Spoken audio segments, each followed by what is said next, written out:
Okay, so today we're going deep into the world of TCM and infertility.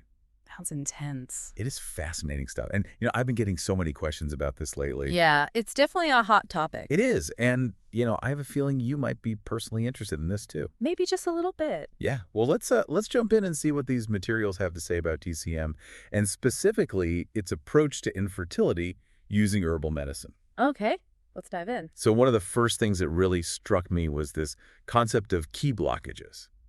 Ah, yes. Key Sure. sounds kind of mystical almost, right? It does have a certain mystique to it, but it's actually a core principle in TCM. Right. So how does this key stuff relate to infertility? Well, TCM views infertility as potentially stemming from these key blockages or imbalances in the organ systems. Okay, so it's not just about the reproductive organs themselves. Exactly. It's about the whole system working together, and particularly the spleen and liver play a crucial role here in TCM. The spleen and liver, not the ovaries or anything. Well, those two, of course. But in TCM, the spleen is responsible for transforming and transporting nutrients, and the liver ensures the smooth flow of qi and blood throughout the body. So if those organs are out of whack, it can impact fertility. That's the idea. If your spleen is deficient, for example, it might not be providing the reproductive organs with the nourishment they need.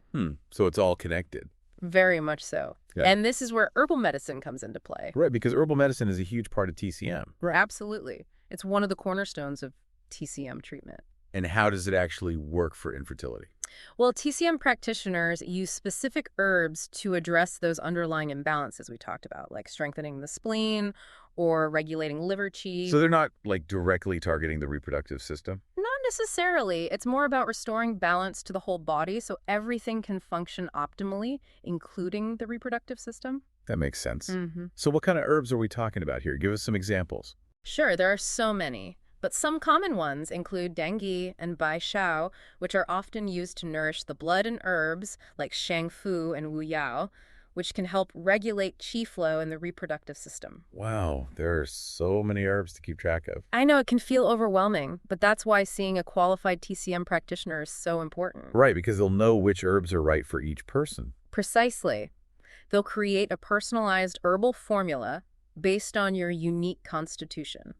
Okay, now that's something I wanted to ask about, this unique constitution thing. Right. It sounds very TCM. It is. It basically means they take into account your individual body type, your energy levels, your emotional tendencies, even how you react to the seasons. So it's not just a one-size-fits-all approach. Definitely not. It's about tailoring the treatment to your specific needs. Okay, that makes sense.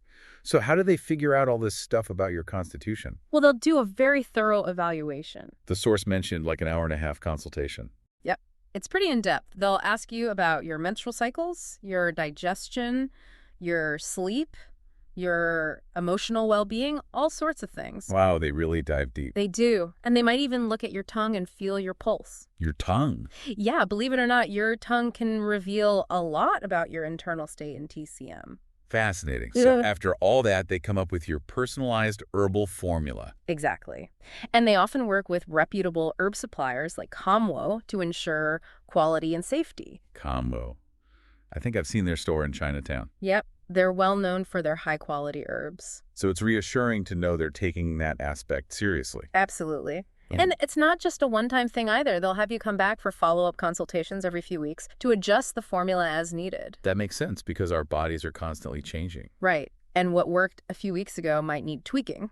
And is all that included in the initial cost? Yeah, usually it's all part of the package. That's good to know. I was curious about, whether there are any specific cases where TCM and herbal medicine help someone conceive after failed IVF treatments. That's a good question. While specific case studies aren't always included in these types of materials, the emphasis on that 3-month time frame for both egg and sperm maturation stood out to me. 3 months. Yeah, it takes about 3 months for both eggs and sperm to fully mature. Oh, I didn't know that.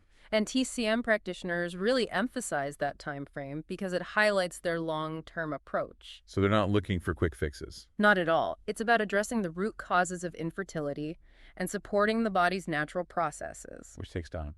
Exactly. It's about giving the body the support it needs to function optimally over time.